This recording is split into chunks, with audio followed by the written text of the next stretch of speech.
Hi y'all, welcome back to my channel. Now today I'm gonna do a special video. Books with Tea, which is a booktuber that lives in Wales, England. She did this a few weeks ago and I watched it and it looked really fun. So I thought I'll do that. I'll join the booktube train and do this tag. So it's called the MidYear Freakout tag, where I'm going to talk about some of the best and worst books I've read so far this year. Now, the first question that Books with Tea did was, what is the best book you've read so far in 2022? For me, I have to say it's Flirting with Fate by J.C. Shervance. I read this last week. I got done with it last weekend. I really enjoyed it. This was my first time reading a book by her, but just the storyline and the synopsis and just everything that was going on in this book, it was really amazing, and that's how much I loved it. It reminded me a lot of a Disney retelling, a Disney movie that was being retold, book version, but I really enjoyed it. I'll read you guys a little bit of the synopsis. Avi Granados will never forgive herself for being late to her beloved Nana's deathbed. But due to a flash flood that left Ava in a fender bender with a mysterious boy, she missed her grandmother's mythical blessing, one that has been passed down between the women of her family upon death for generations. So basically it goes through, she's trying to find what the blessing is that her grandmother passed down to her when her grandma passed away. So it really talks about that, but it's really cool, funny. I laughed through parts of this book. It's a YA fantasy, so if you love fantasy and young adult books, this one I would recommend. But this one was my best book I've read so far this year. Okay, next question. What is the best sequel you've read so far this year? I actually haven't read any sequels in any book series, but if I was to, I would probably pick the sequel to the Eliza Hamilton series, All for One. That would probably be the best sequel that I would be reading for this year, but I haven't read it yet. Next question. What new release have you haven't read this year but want to? The Shore by Kate Rundy. I received this, I think it was back in May. I think is what the paper says. March. I received it in March. I still haven't read it yet. I'm hoping to this year. I just haven't landed on young adult yet with the mood tracker TBI challenge, but I'm hoping to, and when I do, I will let you guys know how I like this one. Okay, my next question is, what is your most anticipated release in the second half of the year? I have to say, Daisy Darker. I love this one so much. Even though I gave it a low rating, I really enjoyed it. I thought it was a really good thriller mystery. So this one I was definitely was my most anticipated for this year. Okay, next question. What is your most disappointed book so far? Most of you know what I'm gonna say. Nora Roberts. I was so disappointed in this book. It was just, I love Nora Roberts' books, but this one just fell flat for me. There was just too much descriptiveness, not enough of the storyline, and then when the storyline picked up, it got really boring. So this is why I'm very disappointed by this one this year. Okay. Next question. What is your most surprising book so far?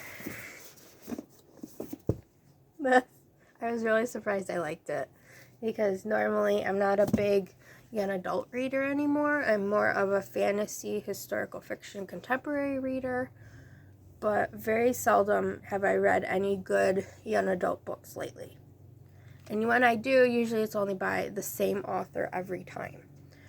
Okay, my next question. Who is your favorite new author? Lisa Byrne. I read this in February, and I was actually surprised that I liked it because it's more of like, it's on the edge of erotica fiction, but not really. But it was also similar to me to Bridgerton. So I think that's why I like that, because I'm a big Bridgerton fan, and my cousin Leah and we talk a lot about that when we're instant messaging each other on Facebook and Instagram. We really, we're big fans of Bridgerton. So if there was ever a Bridgerton movie, I think we would get together and go see it together, because that's how much we like that kind of era of reading and TV. Okay, my next question. Who is your newest fictional crush?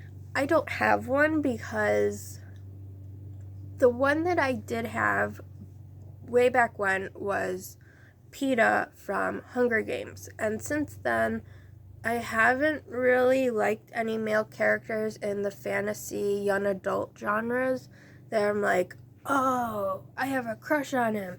But I haven't. That's just how I am. Okay, next question. Who is your newest favorite character? Miss Ava from Flirting with Fate. I absolutely loved her character. The baking and cooking scenes in this book, she's like a magician when she's baking and cooking, because a lot of the stuff she made sounds so good. Like, for example, she made orange cranberry muffins, egg biscuits, she did fresh fruit. Like, it just sounded so good, and I want to make it for my mom and I for breakfast some morning. I'm just waiting till cranberries are back in season so I can do that, and then I want to find a really good orange cranberry muffin recipe. And when I do, I'm hoping to vlog about it. So, but yeah, Ava is my favorite just because of the baking and cooking scenes that were written for her part in this book. Okay. Let's see here. What book made you cry? The Lighthouse. I read this back in March. It was about a couple months after my dad passed away. And I was reading this book. I was like, okay, I like this book. This book seems cool. And then it came to the part where a character had a stroke. And that hit me hard because my dad experienced a couple strokes last year when he was sick in the hospital. My grandfather, my dad's dad, had a stroke and passed away in 2016. So that is in my dad's family, which for me, I have to be really careful now what I'm eating. Make sure I don't eat a lot of fatty foods that cause my arteries to clog up and everything. So this is why this book made me cry, because of those scenes where the main character's father had a stroke and then eventually passed away. Let's see. Okay. What book made you happy? That would be Flirting with Fate. This book made me so happy. I'm glad it's part of a series, and I cannot wait for book 2 to come out. Okay. And what is the most beautiful book you have bought or received this year? Flirting with Fate. I swear. This cover, even though it's like a flap, but the cover. Look at the cover though. I mean, the hardcover is pretty too, but I just love the scene on the front of the book sleeve. Okay. What book do you need to read before the end of the year? Sacagawea. Now, I realize this was written years and years ago, but my mom's cousin gave this to me back in November after my dad passed away, and she's like, I think you need to read this. This may help you a lot with your grief. It basically talks about life and death and all that. So she gave this to me. I still have not read it. I'm hoping to read it soon. I haven't read it because it's so thick. It's got 6 books in one. And the genre it lands under, I have not picked that yet. So I'm hoping any prop that I pick, I can start book 1 of this. So, that is my mid-year Freakout tag for 2022. I hope you guys enjoyed it. I will put the questions in the description below this video, so those of you who want to do it, then you know what the questions are without having to rewatch my video and see the questions.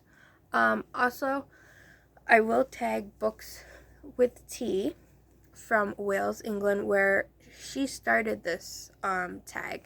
So, I will do that, and if you guys could give her a follow, that would be great. She's 18 years old. She just started out on BookTube, so I'm really anxious to see her do well. Not a lot of teens do BookTube, so I think that that is just great for her generation to be doing that. So, I have a busy Saturday today. I just started my recent read, which is The City of Bones by Clarissa Clare. This is my first time starting the series, so if I don't like book 1, I'm not totally gonna get upset with myself. I'm just gonna keep going. I think I'm gonna try to stick to this series and see if I like it.